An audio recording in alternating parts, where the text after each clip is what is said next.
Tite cogita voltar a trabalhar em 2026 e é nome muito querido dentro do Corinthians. Vídeo de hoje do canal do Nicola traz mais detalhes sobre essa história e fala também do Palmeiras descobrir por que João Paulo Sampaio afastou todo o time sub-17 até o fim da temporada, para completar novo homem forte de futebol no São Paulo. E essa especulação de que Hulk pode ser dispensado no Atlético Mineiro, tem novidades na briga contra o rebaixamento, tudo sobre a vitória do Vasco no Clássico, últimas de mercado, bastidores, finanças e muito mais.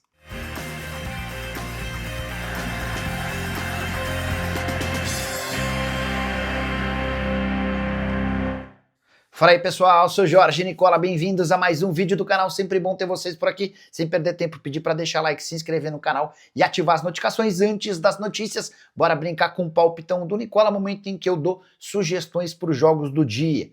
Hoje preciso da vitória do Barcelona contra o Olympiacos, da vitória do Arsenal ou do empate contra o Atlético de Madrid, da vitória do Newcastle ou do empate contra o Benfica e da vitória da Inter de Milão ou do empate jogando fora de casa contra o Union Saint-Gilloise, time da Bélgica. Se todos esses resultados acontecerem, a gente pega uma odd de 2,12. O melhor vem agora, vou deixar esse bilhete pronto para você. Clicando no link do comentário fixo e fazendo o seu cadastro, já recebeu o bilhete para escolher o valor da sua fezinha. Combinado? Agora sim, bora começar o vídeo com aquele tradicional giro de notícias para contar que Cristaldo, Pavon e Kiki Oliveira não marcam gols há 80 jogos somados pelo Grêmio. O maior jejum é do Cristaldo, que não faz gol há 35 partidas, Pavon não marca há 31 jogos, Oliveira não faz gols há 14 partidas. Com um detalhe importante, juntos, os três meias e atacantes do Grêmio custaram 70 milhões de reais. Já o Cruzeiro calcula que precise de pelo menos mais 10 pontos para segurar a vaga na Libertadores da América, sem a necessidade da disputa da pré-Libertadores via Brasileirão por ano que vem. Hoje a Raposa aparece com 56 pontos e a terceira colocada. Já o Mirassol imagina que talvez sejam necessários menos do que 66 pontos. A conta no Mirassol é de que 62, talvez 63 pontos já sejam suficientes para garantir a classificação direta para a Libertadores de 2026. Quero completar o giro de notícias contando que Matheus Gonçalves, ex-jogador do Flamengo, tem tido ótimo início no Al-Ahly da Arábia Saudita. Nessa segunda-feira ele deu 2 assistências na vitória do time dele por 4-0 em partida da Champions Asiática. Até aqui, 7 jogos e 3 assistências. Ele e o Mahrez são os principais garçons do time. Nas últimas 4 partidas, o Matheus Gonçalves foi titular e jogou os 90 minutos. Hora de falar sobre o Vitória de Jair Ventura, que emplacou sua segunda vitória super importante no Campeonato Brasileiro na noite dessa segunda-feira, 1-0 contra o Santos na Vila Belmiro, gol do Mateuzinho. Aí vem uma curiosidade, o Mateuzinho havia marcado o último gol dele justamente contra o Fortaleza do Vojvoda, resultado acabou culminando na demissão do treinador argentino, que não vai ser demitido no Santos, mas certamente passou a ser bastante criticado. Daqui a pouco a gente fala sobre o Peixe.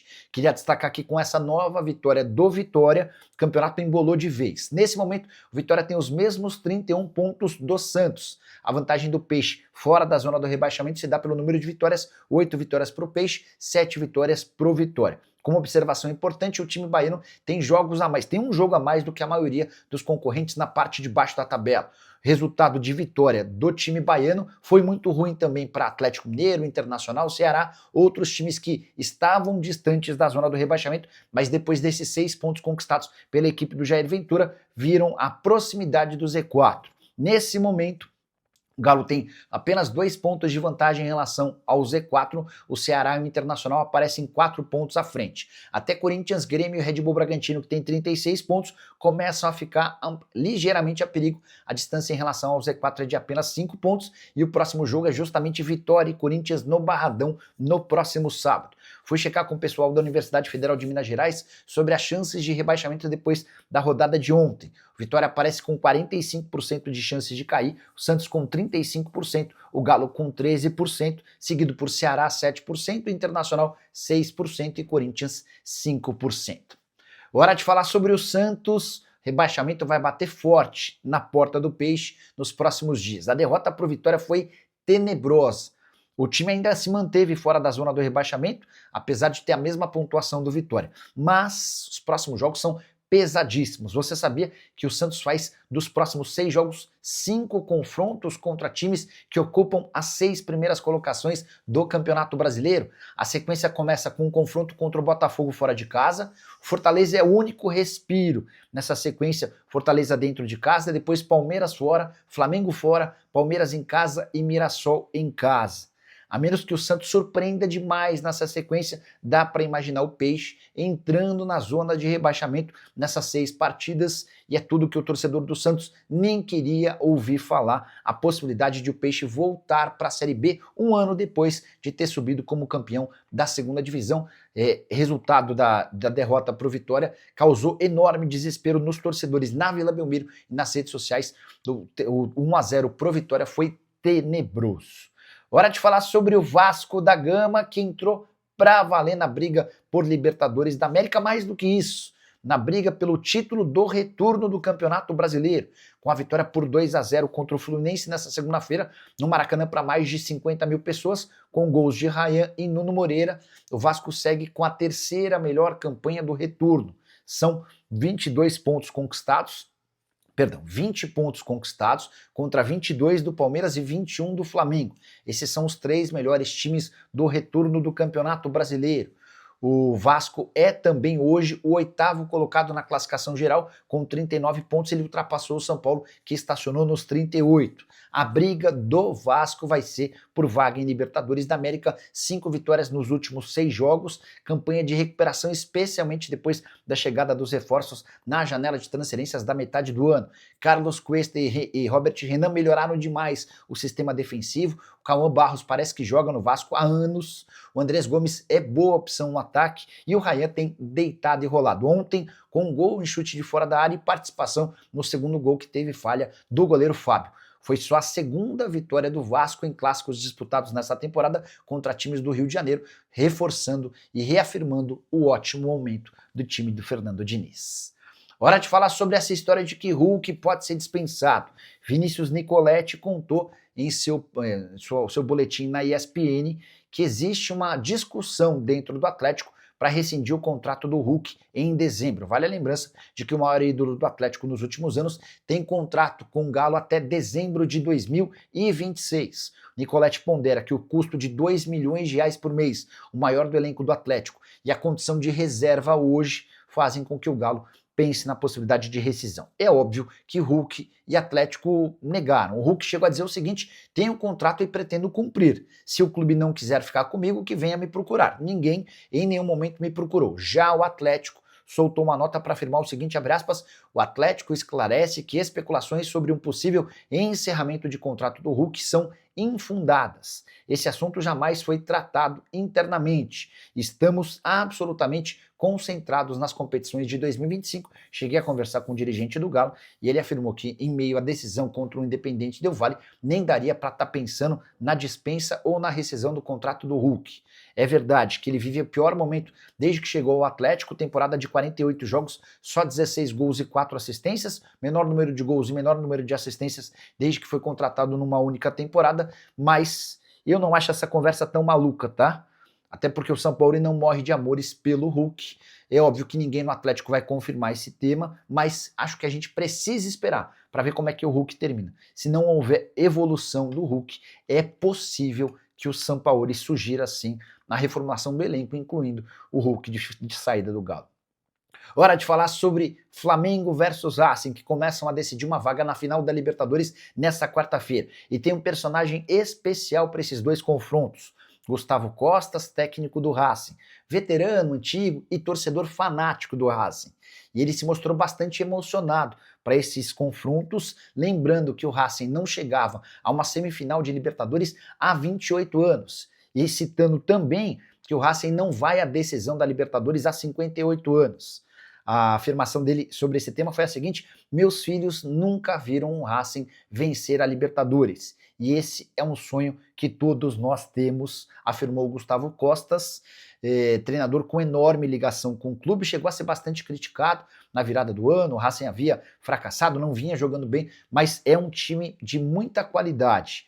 Ele cita nessa entrevista que ele deu lá na Argentina sobre a diferença financeira entre Flamengo e Racing. Flamengo com muito mais capacidade de investimento de aporte, o Racing vai tentar igualar a condição com muito mais vontade e determinação. Enfim, espero por 2 jogos complicados, até porque o Racing é superior ao Estudiantes, time que levou o Flamengo à decisão por pênaltis na fase passada de quartas de final da Libertadores da América.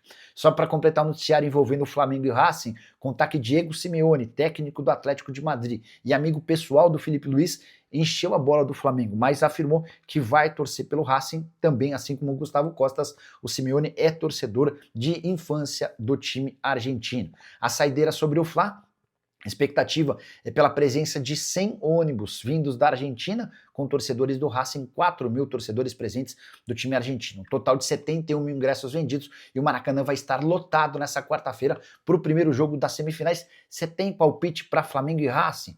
Acho que o Flamengo consegue abrir uma boa vantagem, talvez um 2-0, para levar a classificação na Argentina.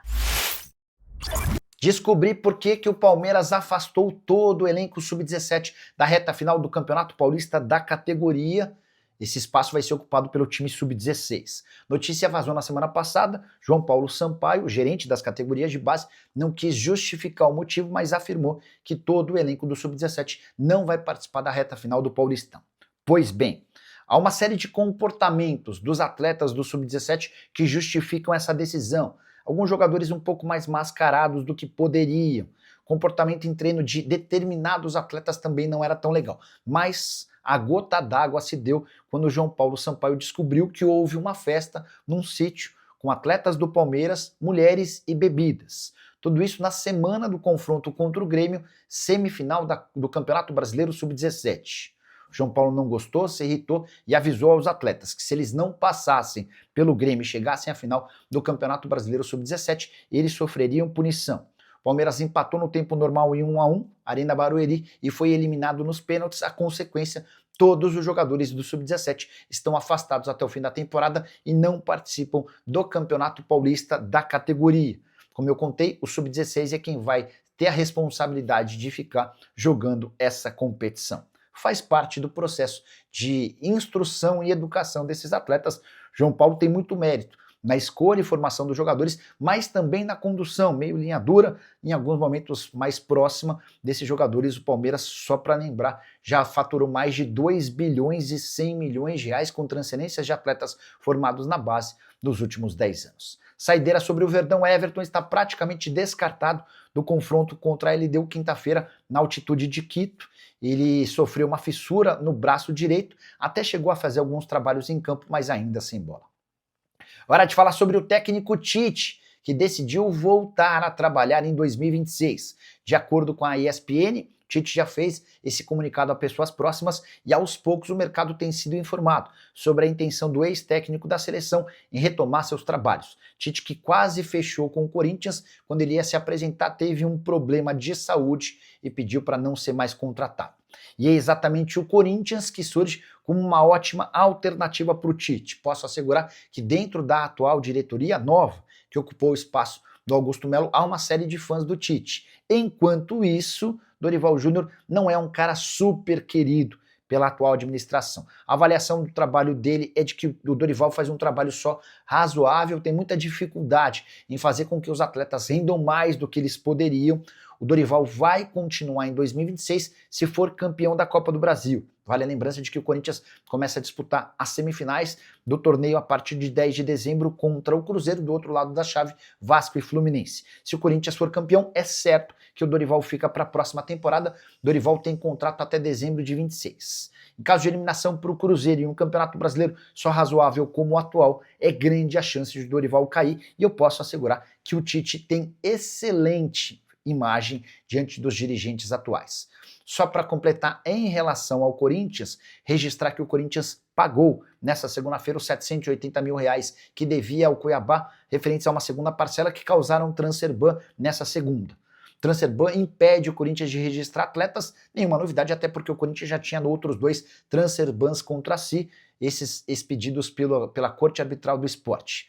Como fez o pagamento ao Cuiabá, o Corinthians espera que entre essa terça e no máximo quarta-feira o pedido de transfer ban seja retirado em relação ao Cuiabá. A saideira sobre o Timão, o Osmar Stabile, presidente alvinegro, deu a entender que o relatório da Ernest Young, encomendado pelo Augusto Melo, mas que só foi entregue agora porque o Augusto contratou, mas não pagou e a atual diretoria fez o pagamento, que esse relatório não apresentou grandes fatos novos, especialmente em relação a mudanças que a diretoria deveria tomar a partir de agora. Quero encerrar esse vídeo para falar sobre o São Paulo. O tricolor tem novo homem forte no futebol. A partir dessa terça-feira, Márcio Carlomagno será o superintendente de futebol do São Paulo. Márcio, que já tem um papel super importante dentro do clube, foi o responsável pela implantação do FIDIC, reestruturou toda a parte de finanças do clube e fez um trabalho bem interessante nas categorias de base. O Márcio, inclusive, é hoje o mais cotado para ser o candidato à presidência no grupo da situação, que representa o Júlio Casares. Importante registrar que a chegada do Márcio ao CT da Barra Funda o coloca acima de Carlos Belmonte, que é o diretor de futebol, alguém que tem tido problemas com o presidente Júlio Casares. O que eu posso contar é que o Márcio não chega com a intenção de fazer na Barra Funda um confronto contra o Belmonte. A ideia é fazer com que o São Paulo volte a jogar bola. São 7 derrotas nos últimos 8 jogos. Na primeira reunião com os atletas, marcada para essa terça-feira, cobranças em cima de resultados e a promessa de que os problemas financeiros serão solucionados. O São Paulo imagina até o fim dessa semana pagar um dos 2 meses de direitos de imagem atrasados. A intenção é de que nos próximos dias, talvez ainda na semana que vem, o segundo mês de direitos de imagem também seja resolvido com o pagamento dessa dívida.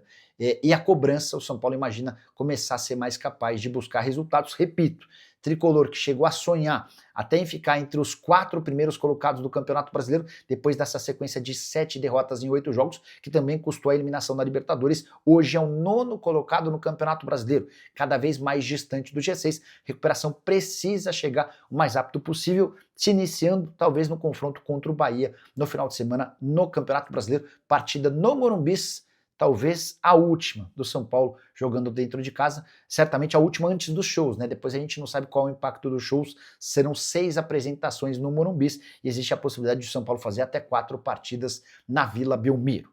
E você, o que pensa sobre o papel de Carlos Belmonte no São Paulo? Já usa o espaço para comentário para registrar sua opinião, só não esquece de deixar like, de se inscrever no canal. A gente se encontra assim que surgir notícia. Tchau!